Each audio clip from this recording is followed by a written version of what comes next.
Ken Riley, President of the International Longshoremen Association.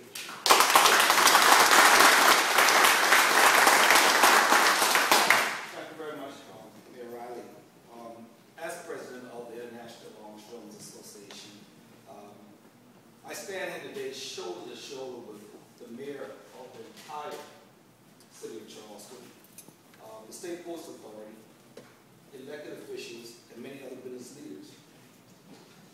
This lawsuit that was filed against Carnival Cruise Line confirms in my mind that there's a segment of our community that will not be satisfied when every commercial maritime business have left this port city.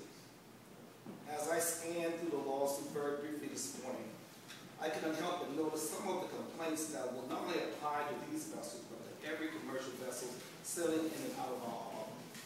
Ballast water, gray water, black water, invasive species are issues not only for the Union Pier facility and downtown communities, they are issues for the entire Charleston Harbor and all of its waterways.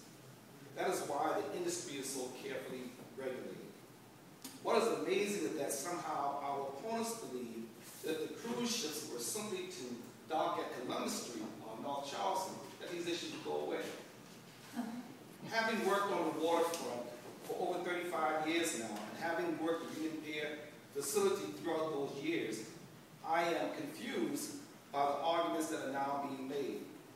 Because for all of those years, and up to a few months ago, mega ships, some of which are nothing more than 40 parking lots, have docked legally south of where the terminal is now planned. Before that, there were cargo ships carrying pipes, steel, cotton, plywood, lumber, and many other commodities. Those vessels were docked south of where this facility will now be built. Trains and delivery trucks frequent the East Side Corridor and Concourse Street. But all that has now changed. No more trains, no more delivery trucks.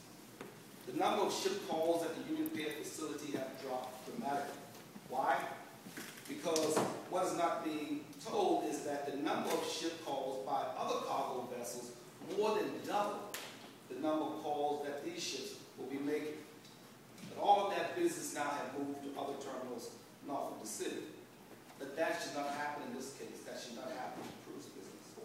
The cruise business is a people business, and it should stay downtown.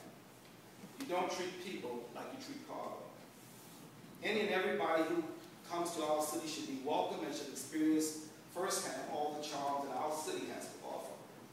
Those who will examine carefully will see the continuous shifting of the issues that are being brought by the opponents, and they will realize that their first position probably was the true position.